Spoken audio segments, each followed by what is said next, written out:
Poésie présente Écoute mes mensonges de Amy Tintera, lu par Aricia Dubois et Quentin Minon, avec la participation de Ludivine de Worst, Steve Driesen, Fabienne Loriot et Jonathan Simon.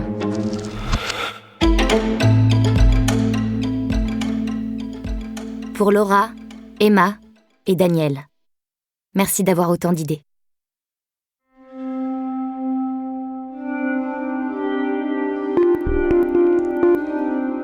Chapitre 1.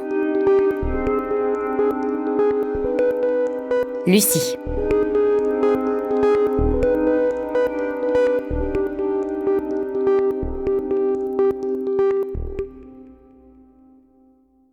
Un podcasteur a décidé de ruiner ma vie, alors j'achète un poulet.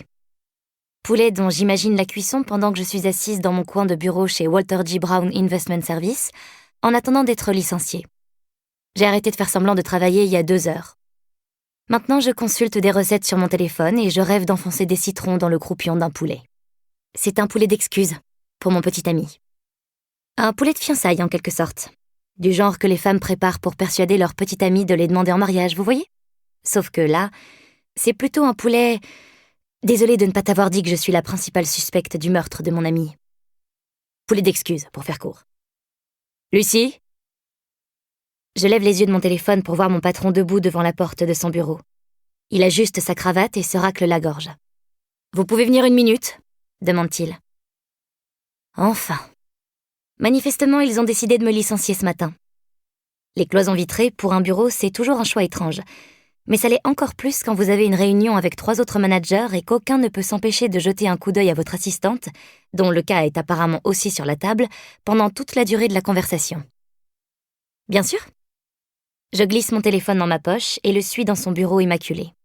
Même après presque 1 an à travailler pour lui, je suis frappée par l'état impeccable de cette pièce. Il n'y a rien sur les murs beiges. Pas de carton empilé dans un coin. La table de travail est complètement vide, à l'exception de l'écran et du clavier.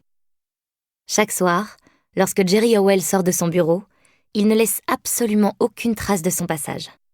Il a probablement raté sa vocation de tueur en série. Remarquez, il n'a qu'une 40aine d'années. Il a tout le temps de se lancer dans un nouveau hobby. Je m'assieds dans le fauteuil de l'autre côté de son bureau et j'essaye de prendre une expression agréable, qui ne trahira pas mes pensées intimes de lui en train d'assassiner des gens.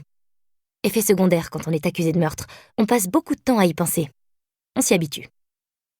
Jerry porte ses doigts à son crâne, puis remet rapidement ses mains sur son bureau. Il fait souvent ça. Je pense qu'il avait l'habitude de jouer avec ses mèches, mais il est quasi chauve maintenant et ses cheveux sont coupés très, très ras.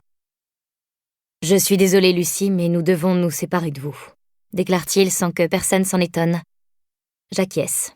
« Nous réduisons nos effectifs, malheureusement », poursuit-il, les yeux fixés sur un point situé juste derrière mon épaule au lieu de regarder mon visage. Les assistants vont devoir travailler pour 2 managers. Chelsea nous assistera, Raymond et moi. Je suis désolée. Chelsea a tiré la courte paille, la pauvre. 2 fois plus de travail, tout ça à cause d'un podcast de true crime. Je comprends. Je me lève. Jerry a l'air soulagé que je ne fasse pas de scène. À travers le mur de verre inopportun du bureau, je vois un agent de sécurité déjà posté devant ma table de travail. C'est la procédure habituelle lorsque quelqu'un est licencié, mais je ne peux m'empêcher de remarquer que les 3 assistantes qui sont assises dans le même box que moi se sont enfuies. On dirait que je n'aurai pas droit à un pot « Désolée que tu aies été virée parce qu'on te soupçonne d'être une meurtrière ». Mon bureau n'est pas aussi propre que celui de Jerry, et il me faut 1 minute pour ramasser ma tasse, ma bouteille d'eau, mon sac à main et plusieurs tubes de baume à lèvres.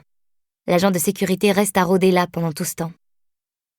Il traverse avec moi les locaux désormais silencieux jusqu'à l'ascenseur, pendant que tout le monde regarde ou fait semblant de ne pas voir. Chelsea a l'air furax. Je monte dans l'ascenseur, la porte se referme. L'agent de sécurité se penche vers moi, large sourire aux lèvres. Une de ses dents de devant chevauche l'autre. « Alors, vous l'avez fait ? Vous l'avez tué ?» Je soupire. Je ne sais pas. « Sérieusement ? C'est la vérité ?»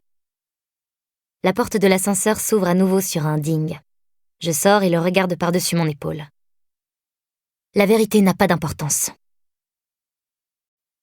Chapitre 2. Il est probablement injuste de dire qu'un podcast a ruiné ma vie. En réalité, Ma vie a été détruite la nuit où Savi a été assassiné. Puis elle a été détruite à nouveau, le lendemain, quand j'ai décidé de faire une promenade matinale avec son sang séché sur ma robe. Et une troisième fois, quand tout le monde dans ma ville natale a décidé que c'était moi qui l'avais tué. Mais qu'un podcasteur remette l'affaire sur la place publique, 5 ans plus tard, ça ne fait pas grand-chose pour améliorer ma vie. Je prépare mon poulet.